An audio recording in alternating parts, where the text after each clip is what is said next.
Hello, my dear followers. Dr. Rajesh Kumar again presenting before you the textual content of second part of the sound of music. This is the Sehnai of Bismillah Khan. Before you read, पढ़ने से पहले देखिए. Do you know these people? What instruments do they play? क्या आप इन लोगों को जानते हो? कौन से वाद्य यंत्र ये लोग बजाते हैं? देख लीजिए वन बाय वन.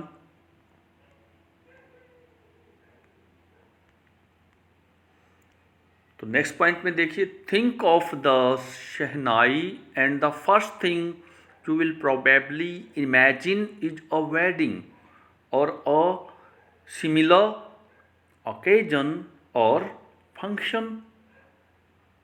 शहनाई के बारे में विचार कीजिए और पहली बात आप शायद कल्पना करते होंगे यह एक शादी है जब शहनाई बजती है, या उसी के जैसा कोई ओकेजन या कोई फंक्शन, कोई कार्यक्रम, कोई समारोह.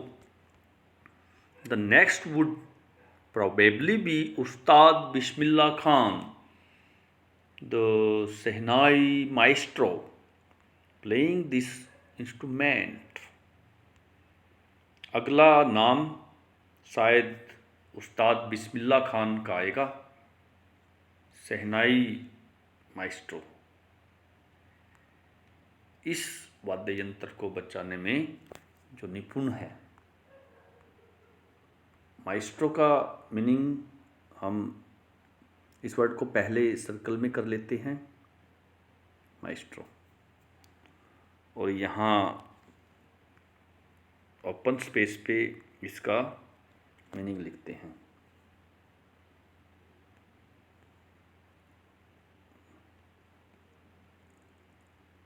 मास्टर इन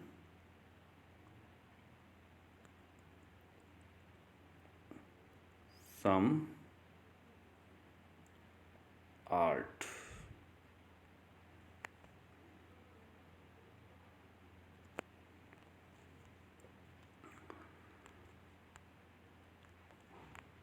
तो आइए देखते हैं first para.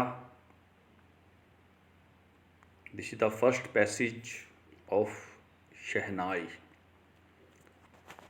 Emperor Aurangzeb banned the playing of a musical instrument called pungi in the royal residence for it had a shrill, unpleasant sound. सम्राट औरंगजेब ने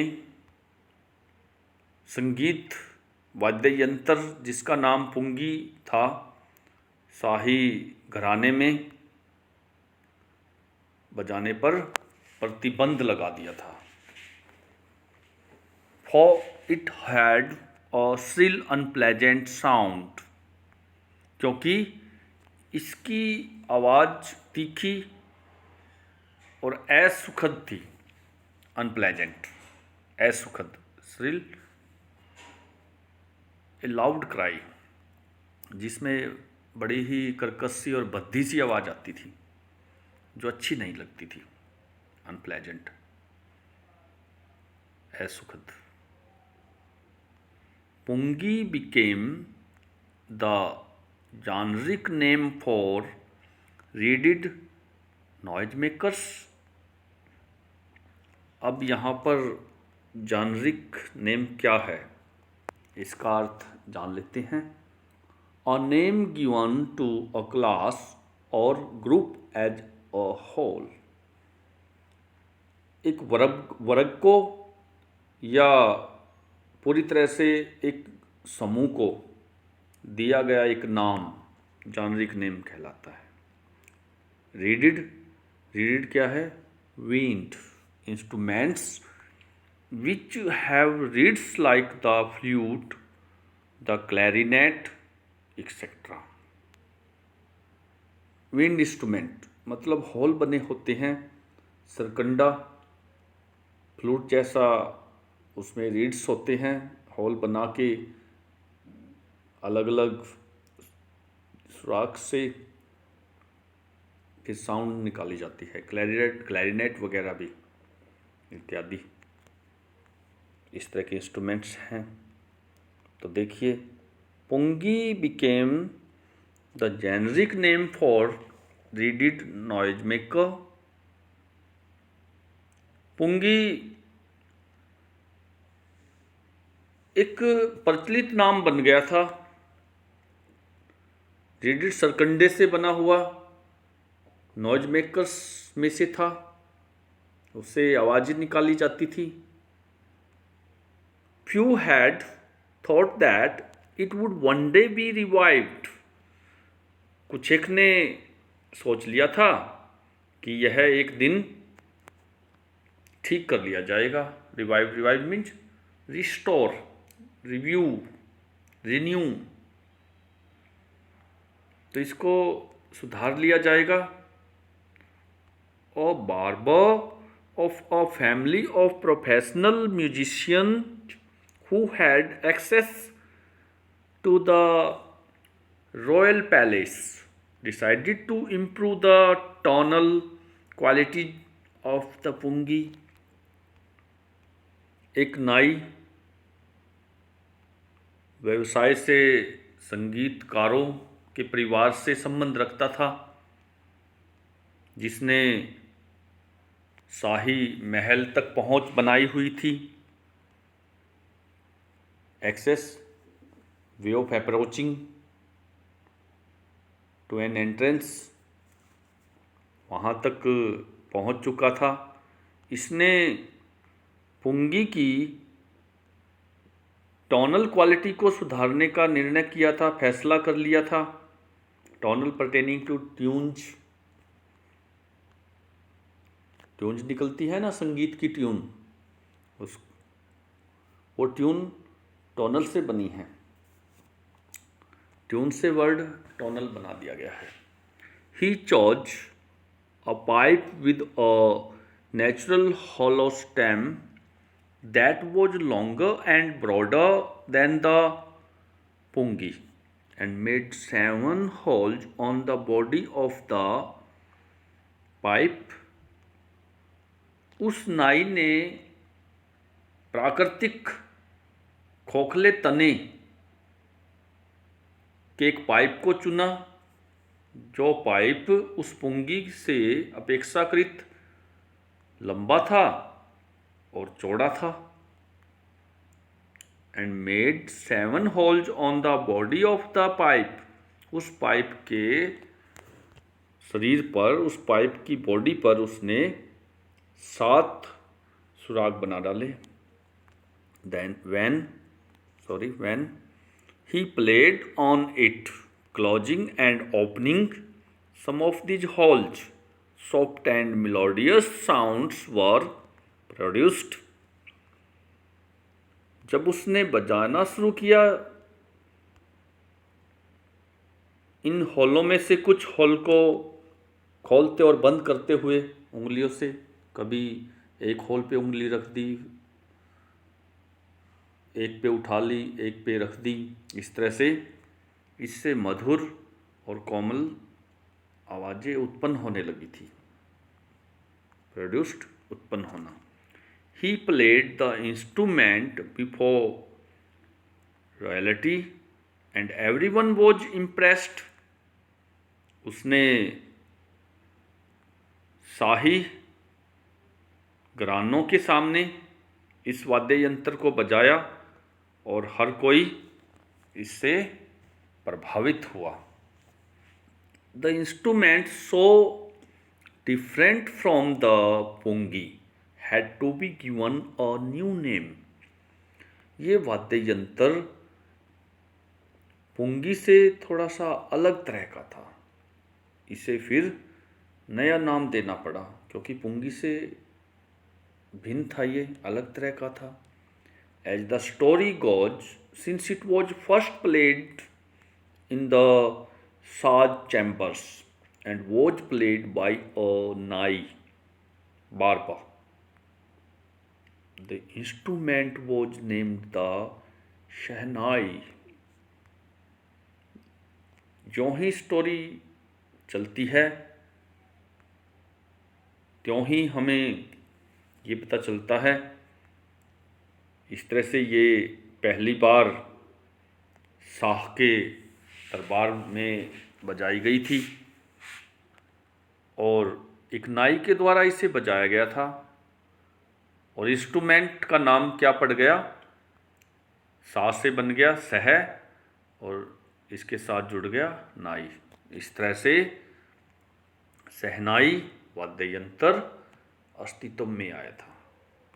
तो यहाँ पर ये छोटे आकार में आपको दिखाई दे रही है, ये पुंगी है और इसके बराबर में जो लौंग है ये सहनाई है, जो अक्सर शादियों में, किसी समारोह में, इवन इंडिपेंडेंस डे वाले दिन भी और गणतंत्र दिवस पर भी ये सहनाई बजाई जाती है।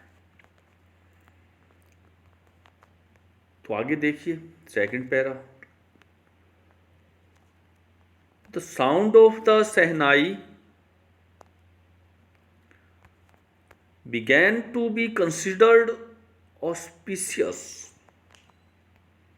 सहनाई की आवाज को शुभता का सूचक माना जाने लगा था कि किसी का श्री गणेश, किसी शुरुआत के अवसर पर जब सहनाई बजाई जाने लगी, उस अवसर को शुभ माना जाने लगा, कंसिडर समझा जाना, माना जाना।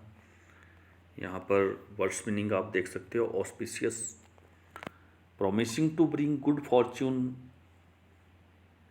अच्छी शुरुआत के लिए, शुभ के लिए ये सहनाई बजाई जाने लगी थी। And for this reason it is still played in the temples and is an indispensable component of any North Indian wedding। और इसी कारण से ये आज भी, अब भी मंदिरों में बजाई जाती है और किसी भी उत्तर भारतीय शादी का, विवाह का यह आवश्यक संघटक है। कंपोनेंट, संघटक। इंडिस्पेंसिबल का मीनिंग यहाँ से देख लेते हैं। Without which a piece of work cannot be done। बिना जिसके कोई कार्य पूरा नहीं हो सकता, उसको इंडिस्पेंसिबल कहते हैं। जो बहुत जरूरी है, अति आवश्यक है, उसको हम इंडिस्पेंसिबल बोलते हैं। In the past the shehnai was part of the naubat or traditional ensemble of 9 instruments found at royal courts। बीते हुए समय में सहनाई नौबात का हिस्सा थी, या हम ये कहें ये 9 वाद्य यंत्रों का एक परंपरागत ग्रुप हुआ करती थी। 9 वाद्य यंत्र जो कहाँ पाए जाते थे? रॉयल कोर्ट्स में, शाही दरबारों में ये वाद्य यंत्र दिखाई देते थे, वहाँ रखे होते थे और वहीं बजाए जाते थे। तो एंसेम्बल का मीनिंग देखिए यहाँ पे, pronounce ensemble, things considered as a group. यहाँ पर इंस्ट्रूमेंट्स के लिए यूज किया गया है, वो चीज़ें जिनको समूह में मान्यता प्राप्त हुई है, उसको एंसेम्बल्स बोलते हैं। तो यहाँ पर देखिए, till recently it was used only in temples and weddings. अभी तक तो इस इसका प्रयोग केवल मंदिरों में और शादियों में हुआ करता था। The credit for bringing this instrument onto the classical stage goes to उस्ताद बिस्मिल्लाह खान। इस वाद्य यंत्र को क्लासिकल स्टेज पर लाने का श्रेय उस्ताद बिस्मिल्लाह खान को जाता है। तो हमने यहाँ पर 2 पार्ट्स का टेक्सचुअल कंटेंट किया है। इसके साथ साथ हमने डिफ़िकल्ट वर्ड्स भी डिस्कस किए हैं। इसके अलावा हम और देखते हैं। सबसे पहले हमारा क्वेश्चन बनेगा, एम्परर औरंगजेब ने इस म्यूजिकल इंस्ट्रूमेंट को बैन किया था, पुंगी को। तो एक क्वेश्चन हमारा यहाँ बन जाता है। तो हमारा जो क्वेश्चन बनेगा, किस सम्राट ने रॉयल रेजिडेंस में उसकी श्रिल अनप्लेजेंट साउंड के लिए बैन किया था? तो हमारा आंसर बन गया एम्परर औरंगजेब। यहाँ हमने सर्कल में कर लिया है।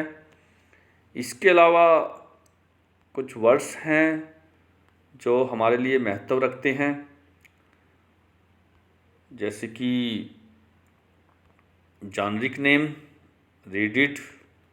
इसके अलावा इन 2 पैसेजेस के अंदर ऑस्पिशियस, इंडिस्पेंसिबल, एनसेम्बल्स। इन सभी वर्ड्स का मीनिंग जैसे मैंने हिंदी में भी बतलाया है, इसको कॉपी में राइट करना है आपको, अपनी वोकैब को बढ़ाने के लिए। और कुछ हमें ग्रामेटिकल फीचर्स का भी पता चल रहा है साथ के साथ। एम्परर औरंगजेब, बैंड, यहाँ पे वर्ब की सेकंड फॉर्म का प्रयोग हुआ है। इट मीन्स यह है पास्ट इंडेफिनिट टेंस है। व्हेन ही प्लेड, जैसे कि दूसरा प्ले की सेकंड फॉर्म प्लेड, ये भी पास्ट इंडेफिनिट है। वुड, मॉडल का प्रयोग हुआ है, मॉडल्स में से। इसके अलावा हेड प्लस वर्ब की थर्ड फॉर्म, यहाँ हेड, और third form thought. Head plus verb की थर्ड फॉर्म, यह पास्ट परफेक्ट टेंस है। पास्ट परफेक्ट टेंस में चुका था, चुके थे, चुकी थी इत्यादि आता है, और हेड के साथ वर्ब की तीसरी फॉर्म का प्रयोग किया जाता है। तो जितनी वर्ब की फॉर्म आपको बतलाई गई है उनको कॉपी में राइट कीजिए। ये हमारे बेसिक रूट्स हैं। इसके अलावा चोज, वर्ब की second form, choose, chose, chosen, CHOOSC, choose, chose second, और ई के बाद एन लगाने से वर्ब की थर्ड फॉर्म बन जाएगी। यहाँ पे वर्ब की सेकंड फॉर्म का प्रयोग हुआ है, इसलिए यह पास्ट इंडेफिनिट टेंस है।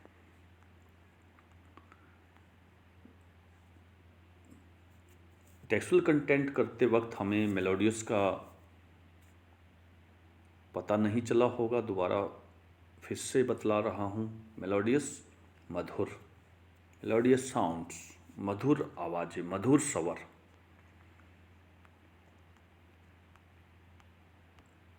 इसके अलावा एक क्वेश्चन और आपको बतला रहा हूँ, शहनाई कैसे बनी थी? It was first played in Shah chamber and was played by a nai barber. The instrument was named the शहनाई। यहाँ आप अंडरलाइन कर सकते हो। शहनाई का अस्तित्व कैसे आया? नाई और सा, सा के बाद नाई जोड़ दो, बन जाएगा सहनाई।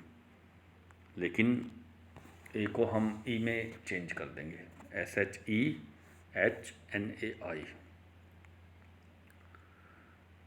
तो जितना कोशिश करके बतलाया गया है उसको भी अगर आप ध्यान से सुन लोगे, लिख लोगे, तो आपकी नॉलेज वास्ट होती चली जाएगी। I hope you will enjoy this study. उम्मीद रखता हूँ कि आपको ये अच्छी लगेगी। इसको आप सब्सक्राइब कीजिए, लाइक कीजिए, ज़्यादा से ज़्यादा पार्ट वाइज स्टडी को सुनिए, देखिए और अपनी नोटबुक में इसको राइट कीजिए। Thanks to all.